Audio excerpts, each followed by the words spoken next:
Hello, welcome to Power and Pounders Drum Magazine. This is Coran Latigra, and I tell you, it is Thursday. I was going to say May the 10th, but it's June the 10th.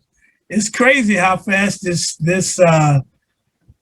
year is just going by. It's already like June already. Half the year is flying by, and 6 more months. We'll be in Christmas. I better not say that because everybody's like, no. So I won't say Christmas time now, but here in California, things are kind of opening back up. Next week, I guess the mask is supposedly coming off. So we'll see what happens with that. There's still some issues going on, but supposedly everything's officially opening up, and everybody that wants to come to Disneyland, feel free, wherever you guys want to come to out here. So, and wherever you're from, bring some rain, because we definitely need the rain. So, but again, like I said last week, I kind of want to mix it up a little bit. Normally, this is a drum channel, but the last couple of weeks, I've been just interviewing different artists and different musicians that play other instruments, and kind of balancing things out, because sometimes, just hearing about drums and it gets repetitive. So I'm just trying to mix it up. So my today's guest, I'm excited to have her on. Her name is Charlene Song, and her last name is Song. And she does sing. So I just want to welcome her to Power and Pounders, and let her share her story of how she got started in music and everything else that she wants to talk about. So welcome to Power and Pounder, Charlene. Thank you so much, Corey. I really appreciate the introduction, and thank you so much for having me on your show. This is quite an honor. Yeah. I for those out there, I had to be honest, and I met Charlene about a month ago. I'm in the process of putting an R&B band project together, and I saw her profile on her website, and I'm like, oh, I like her vocals and everything. So we've been talking about collaborating, and so I said, you know what, I'm gonna have you on my program, and you can tell your story and everything. So that's how we met, and so. So yeah, why don't you tell us a little bit how you got started in music and what's your inspiration and everything? Yeah. So I started singing, I would say seriously, when I was in high school. When I was growing up, music wasn't really my thing when I was in elementary and middle school. I did play the flute, like I joined the school band. I wanted to learn to play an instrument just because it sounded cool, but I was never really interested in the flute. Like I did it more because I didn't want to quit at something, but nobody was pushing me. I just didn't want to quit. Yeah. And but it never like really made me think, oh, music could be my thing, because I didn't really practice much, and I didn't have that much fun doing it. But it was when I was in high school, that's when I really found out, oh, I love to sing. And that started mainly because of church and my faith, which is one of the main reasons why I do sing. Mm-hmm. When I was in high school, I had this encounter, it's like with a preacher who prayed for me, and I experienced God in a very physical and tangible way, and I've never experienced that before. Mm-hmm. And after that moment, maybe about 6 months later, or maybe it was shorter, I can't remember. Time goes by so fast. Yeah. I just remember I started having this desire to want to listen to worship music and to sing, actually. So I would lock myself in my bedroom, just putting on some Christian CDs or worship albums and just sing at the top of my lungs. I don't think it sounded very good, because honestly, I wasn't that much of a singer. Yeah. I mean, beforehand, I could at least sing Happy Birthday kind of in tune before, but nobody would look at me and say, oh yeah, Charlene's going to become a singer when she grows up. I actually remember my mom, I think I was like a preteen. Like I was like 13 years old, and I was really into like Britney Spears at the time because she was the biggest artist, right? Yeah. And I would like sing along to the songs just like as any teenager would or preteen would. And I remember my mom telling me like, Charlene, you're not going to be a singer when you grow up. Wow. So I was like, okay. I didn't really think too much about it, but like, I guess there was a desire there a little bit. It just wasn't that serious until like I had this encounter as like a 15-year-old with when this desire to sing worship music.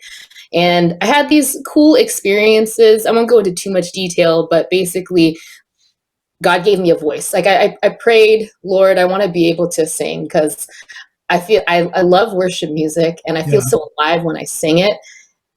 But I don't have a voice, and I would love to know what it feels like to be able to like sing well and to like actually express myself through song.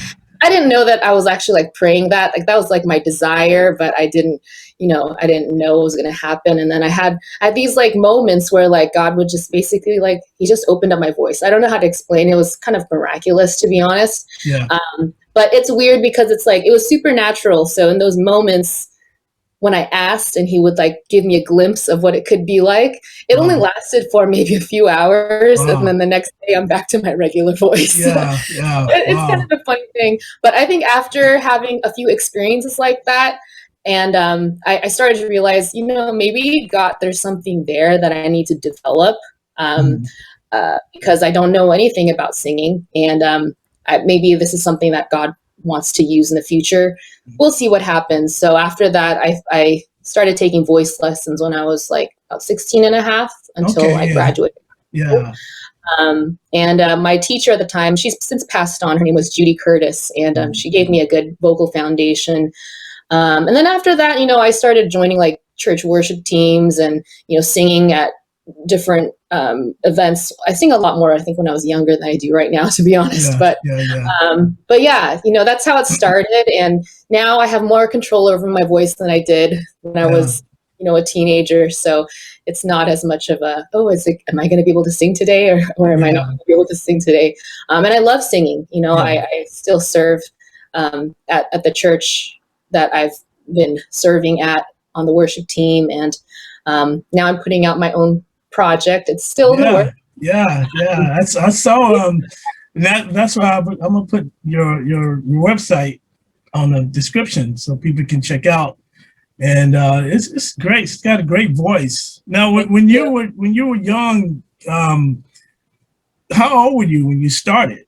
I mean, because most kids start around 5, 6. What songs were you were singing worship songs at that age, or you were just singing regular? Was your mom and your parents, were they, after they started singing the development of your voice, were they more encouraging you to pursue it? So I definitely was not one of those kids that started when they're like 5 or 6. That's definitely not me. If anything, again, I mentioned my first instrument was the flute. So from the age of 9 till I graduated high school, I learned to play the flute, and I learned to read music. So that was that. I think I'm really glad that I did that because, it's a blessing to be able to read music. But I would say as far as like singing is concerned, it really, like seriously, it was probably around the age of 15, 16 when I actually started singing. I think, again, like there were glimpses like, if someone had seen that there was some sort of interest when I was younger, maybe it could have, maybe we could have developed it sooner, but nobody knew. I personally didn't know. I wasn't into music. It's just literally God put it on my heart when I was a teenager. I think after like having these experiences, like more supernatural experiences or faith experiences with singing. My parents were supportive. I mean, obviously they paid for my voice lessons. But I think for the longest time, even like, I didn't know what was going to happen with it. And growing up, because I had like this identity of who I was. And I think over time, the Lord strips us of what we think we know about who we are, Yeah. to show us who he really created us to be. So that's where I'm at now. And I realize, it doesn't matter that I didn't start when I was like 5 or 6 years old. Exactly. It's just, he developed it. He said, okay, now is the time for you to develop this gift. And, I'm so grateful to be able to sing, because it brings me so much joy. And I think it brings healing and joy to others who I get to minister to. Now, when you started off playing the flute, did you continue it, or once you got into your voice, you just said, I'm just going to put the flute down, or did you start continuing it in high school, in college? I stopped when I went into college. Like I stopped playing the flute. So it was just through high school. I can still play it, but I didn't really pursue it further beyond high school. Once singing, like I started to like really like singing and started to learn it. That's really what took over my life, I would say. Yeah. So once you got into college, what college did you go to? I went to UC Davis in Okay. So are you originally from California, or? Yep. Okay. Born and raised. UC Davis. Yeah, that's up north, I think, right? Yeah, near Sacramento. I mean, it's not technically Sacramento, but I'll just say Sacramento. It's in the city of Davis. Yeah. Did you major in music at that point to pursue it? And at that time, I was just so young. And again, the music thing was so fresh in like my fresh to me at the time. I just didn't think I could make a career out of it or anything like that. And I also didn't know like how serious this thing was in terms of my interest or God's call on my life. So I didn't. That's one thing I think I'm kind of sad I didn't do, because looking back, I wish I had. But I majored in Spanish, actually. I was really interested in languages. And I went to Argentina for a summer, and I was like, okay, I fell in love with Latin American culture, and I had to declare something, so I declared Spanish. Oh, wow. So you went completely different. You decided to study languages. Yeah. Wow. I was studying languages. That's awesome. Wow. Now, do you speak any other language than Latin? I mean, considering your native language. Yes. So, besides Spanish, I also speak Korean, because I am Korean. Yeah. And I was able to pick it up from my parents when I was young. And I learned a little bit of French, but I wouldn't say I really speak French. I can understand French movies though, so that's pretty cool. But it's mainly Spanish and Korean. Oh, awesome. So now once you graduated from college, what was your next step? Did you decide to, I want to take this voice to maybe another level? I'm gonna get more professional teachers, or was it just, did you pick up any other instruments? So after college, I had to figure out what exactly I wanted to do with the rest of my life, and I actually went a little bit of I pivoted again. I actually ended up going into graphic design. I actually work in marketing now, so marketing, design, that type of field. But as far as the music thing was concerned, I did do some singing at churches like in the Bay Area for a period of time. But I would say music has been kind of something I did on and off. I'd take maybe a lesson here or there, but it was just always something I kept on the side. But during my 20s, I had the chance to learn how to play the guitar. I'm not going to say that I'm a great guitar player. I'm not, but just enough to be able to like accompany myself singing simple songs. That much I can do. You know chord structure, I guess, huh? Yeah. At a basic level. And that's pretty much it. I mean, someone tried to teach me the drums. I could kind of just dabble, but I'm not a drummer. A little bit. I teach voice now, so I know scales, but that's I'm not the greatest. So now you're teaching voice. You have students that you work for a music school, or how do you able to get your students? So I have my own private studio right now. And it started during quarantine, to be honest. Yeah, like everything else did. Exactly. Podcast and virtual recordings and Totally. everything. Yeah, yeah. Yeah. Quarantine was a blessing in disguise. People have asked me in my 20s, like, do you teach voice? But I would always turn them down. I mean, there was like maybe one or two I did try to teach, maybe two or three.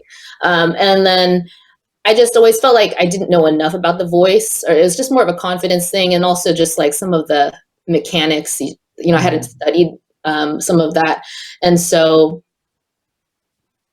it was always on my mind to teach it at some point. And then finally push comes to shove, friends start asking me to teach their kids or to teach them all during quarantine. So I ended up building a vocal studio, and I've been like getting training to learn more about like the physiology of the voice, just how to actually teach it. So yeah, I know a lot more than I did a year ago. That's gotta be challenging. I mean, I would think that would have to be challenging, considering the fact that, were you teaching online or were they coming to your studio? Because especially in the peak of COVID, you got face mask on. It's like, how would you do that? From, you would take your mask off. Okay, say this up. You put it back on. And, I know. I personally haven't taken online voice lessons myself. I mean, before starting teaching, like I do have my own teacher, because teacher needs to learn as well, right? I've started learning, actually online lessons actually do work. But at the time I had no clue like how to do a Zoom lesson, and now I feel like a pro at it. But it's actually not that different from in person. Like, there are some limitations, some things you can't do. But I think a lot of it is pretty doable online. There are some students that do come to visit me at my studio, which is this right here. But for the most part, everybody is online, and it's worked out really well. Awesome. Now, once you got out of college and everything, did you want to try to, what genre of music were you interested in? Was it rock, pop, R&B, soul? I mean, what opera? When I was, I guess, post-college or in college even, I was really into R&B and especially gospel music specifically. And just worship music as a whole. I mean, gospel and worship, just Christian music, contemporary Christian of any form. I listen to a lot of that. Nowadays, I still listen to that. I'm on the worship team, so I have, I'm always listening to worship music. But I love so many different styles, and the current project that I recorded during quarantine is actually a house album. I was not into house before I recorded those songs, but now I'm actually liking house music. So tastes change, and I think I've learned to just appreciate a wide variety of things. I just love listening to good music, and genre doesn't really matter too much to me, I suppose. Now,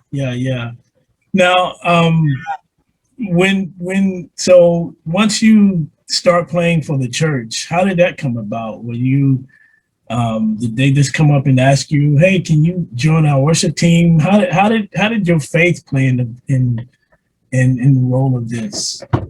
Yeah, that's a really good question. I would say, I know when I was in high school, the church that I was in and my youth pastor was really into music as well. So he gave us a lot of opportunities to use our talents, and the church in general really, I feel like they gave a lot of opportunities just for using your talents. That's what I remember.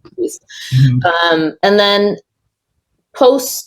during college and such, actually, I don't know if I really sang that much in college. I went through a little bit of an identity crisis, so I didn't sing as much as I wanted to. But post-college, I would say that I don't think God let me go for too long without somebody asking me to join a worship team or to use my gift in some way. Like, there was always something that was like pulling me towards serving on the worship team. I remember specifically in Orange County, like I was like, I'm not going to do anything for about a year. I moved here around like 2012, but within about less than a year-ish, or maybe about a year, like I remember that there was this one week where I had like 4 people asking me like, "Oh, why don't you audition for the worship team?" Really? So, it's like, okay, God is definitely Yeah, yeah, telling me something. So, yeah, and then I guess it's just like little things, like I'll meet people and they'll ask me, "Oh, can you sing?" or whatever. And so it kind of happens organically a lot of the times. Again, I feel like the Lord just doesn't let me go for too yeah, long without yeah. singing. I mean, because what did people hear your voice, or was it just word of mouth that, hey, I know this girl named Charlene that can sing. You shouldn't bring her on. I mean, how did those connections happen? Um, Did somebody hear you sing and I recommended think, you? yeah, they probably heard me sing and then they encouraged me to join or to audition. Yeah, Okay. that's usually how it worked out. Yeah, yeah, Yeah, I've been asked that question, so I have to kind yeah. of think That's back. okay. Yeah. So how becoming a Christian? How did that come about? Did somebody were you a Christian at a young age or at a later age? How did the gospel about Jesus come into your life? Yeah, that's a good question.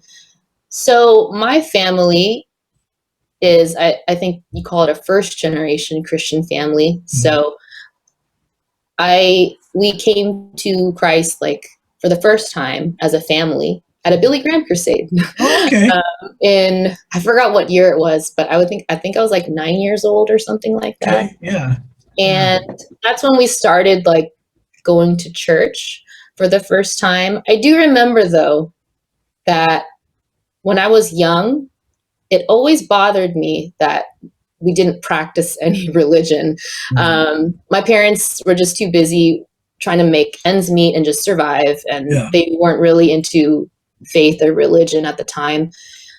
But I remember it bugging my mom, like, can we go to church this Sunday? Because, I have family members that are going to church, and everybody at my school goes to church or something on a weekend. And I'm just like, I don't do anything. I feel like a loser. Wow. But, so I think that was like God calling us through me and others in our family. I didn't know that at the time. And I do remember also, specifically my aunt is the first one who kind of shared the gospel message with me in a way that I really understood. Well, first time that I understood, she shared about like this ant story, how, God is this farmer, and then there's a big flood coming, and he has to warn all the ants that there's a flood coming, and that he's trying to talk to these ants, saying, "Hey, get out of the way! Like you have to save yourselves because there's a flood coming. You're gonna all die." And then they can't understand human, and humans can't speak ant, so the farmer had to become an ant to speak to the other ants to let them know, there's this flood coming. And then so that's how she explained the gospel to me, and I was like, I don't know, it just stuck at that moment, and like I think she planted a deep seed in my heart. And a few years after is when we started going to church for the first time, and it's been walking forward ever since. Yeah, cool. You start hearing about the Bible and teaching the Bible and stuff. Yeah. What church do you fellowship now? Currently, at the moment. Then and now. Oh, okay. We went to, I think we went to a Korean church in Livermore for a couple years, but then we switched churches to a church that was a little bit closer to us. Yeah. And that's really where I guess I grew up for the most part. It was I think Church of the Valley is the name of the church. And then after that, went to college, found a different church there, and it's each life stage, I think. New church, but have tried out a number of denominations, and I'm still walking with the Lord in some capacity. That's awesome. Yeah. Yeah. Sometimes, it just takes, sometimes we have to, if we're not getting fed enough, we have to go to one church in order to actually hear the word of God. And all of a sudden, things just started to click. It just, I get it now. And that's what a lot of people that I talk to, especially if they come from, a drug, alcohol type of a testimony, and it's like, wow, God delivered me from that.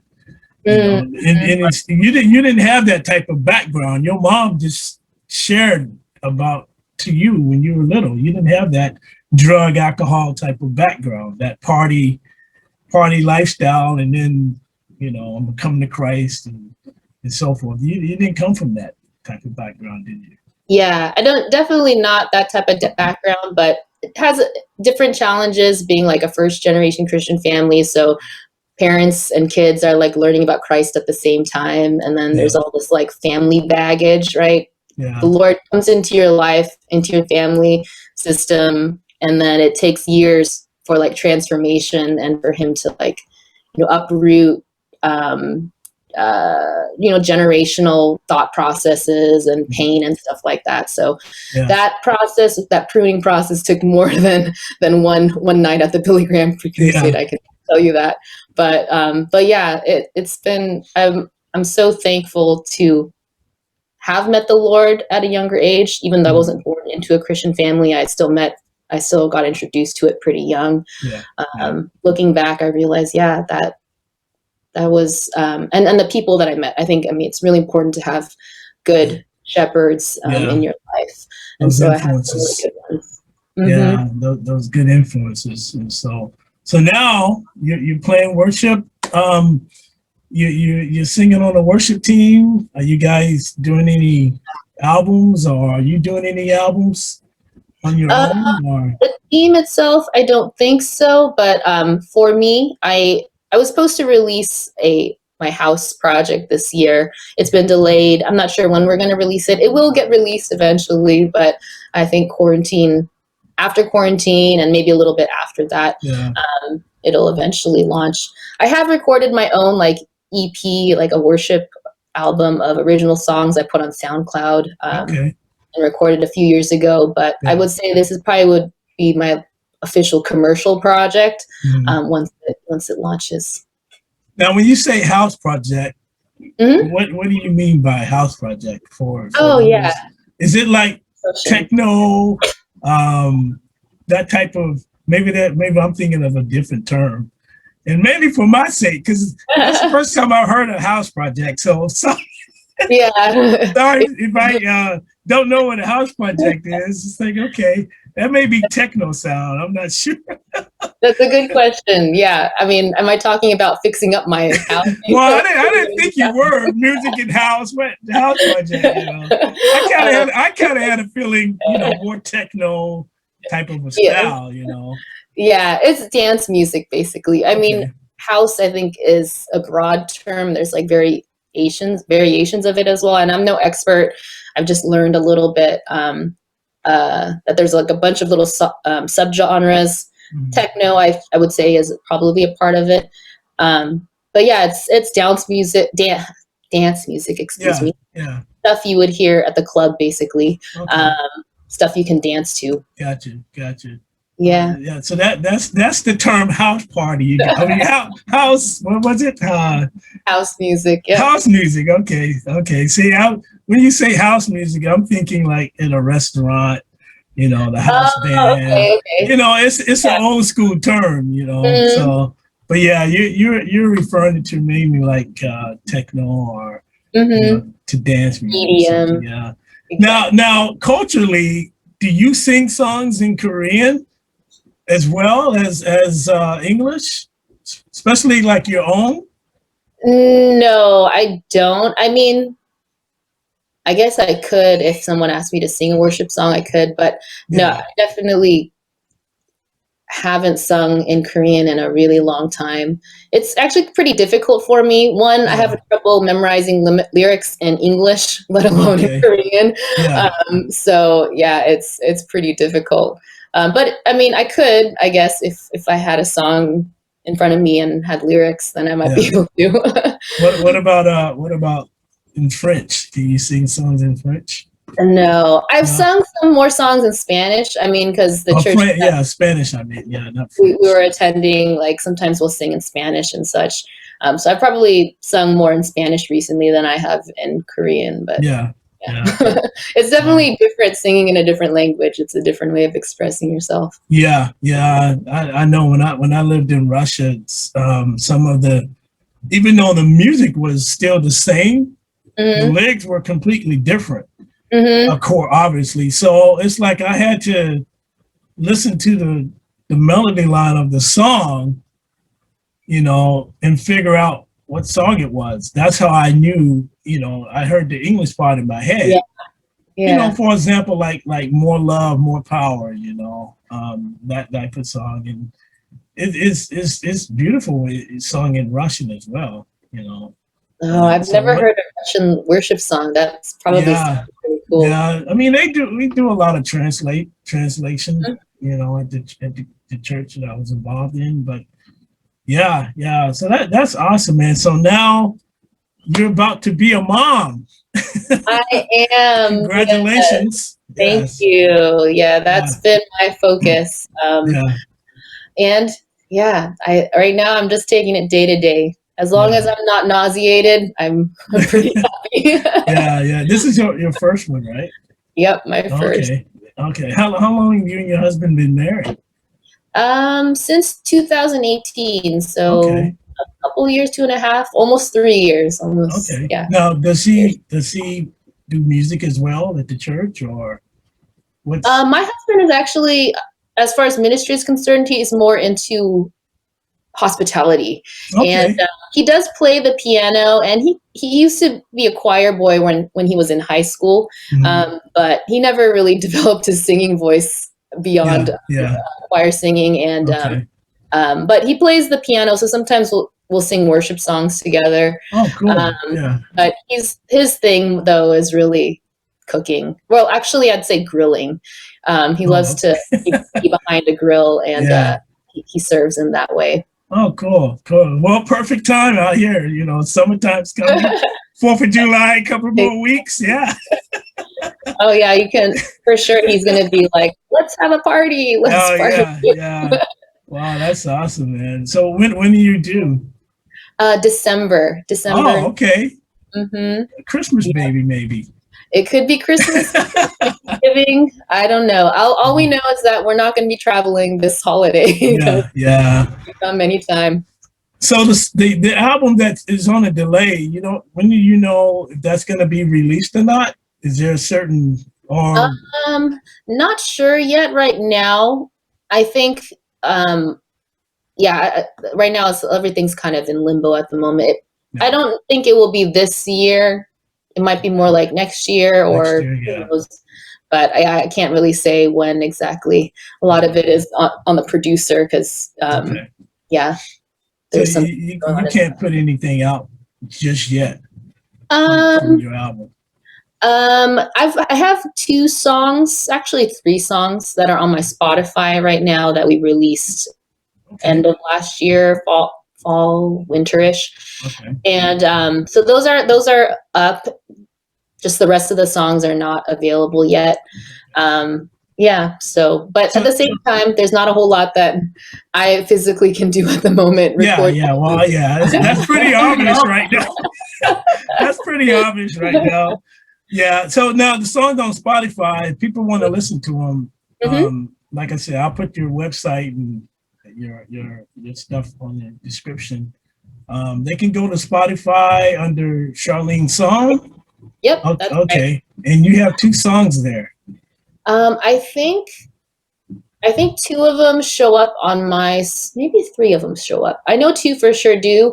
The third one might show up on my producer's Spotify, but all of them are on my website. So if they visit website, okay, yeah. So it's just probably better putting your website in the description. There's a link to Spotify and everything. Yeah. Now the video you did when you were in the vocal booth, was that the house music that we're talking about? Yeah.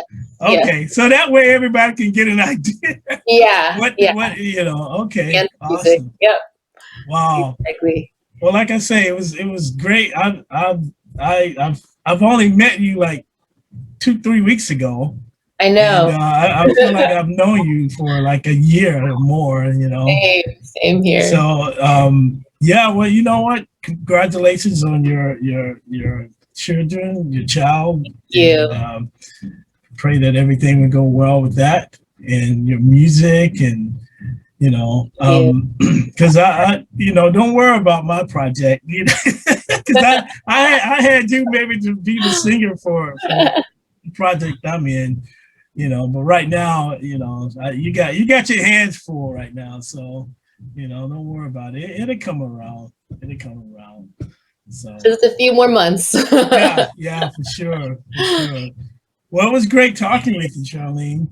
It was like I say, you know, I'm glad that you were available, you know, to do this, and I know you know, a really busy person, so you know, I thank you for taking the time out to do this. Thank you for the opportunity. I'm so honored that you would ask me to be on your show, and I had a really fun time. No problem. And when you have that, when the album is finally released full, you know, let me know. We get it up. Hopefully to go internationally too. You can send it over to Korea, you know. That would be awesome. Yeah. Dream big. Yeah, for sure. and you know, keep me posted about your baby in December. Maybe it's a December 25th baby. Anything is possible at this point. All right. Well, you have a good day today. Thank you. Thank you so much, Corey. We definitely will be talking to you soon. All right. Talk to you next time. Okay. God bless. Bye-bye. Thanks for watching Power and Pounders on YouTube and Facebook. You can also listen to the podcast on Anchor FM, Spotify, and Apple Podcasts. God bless.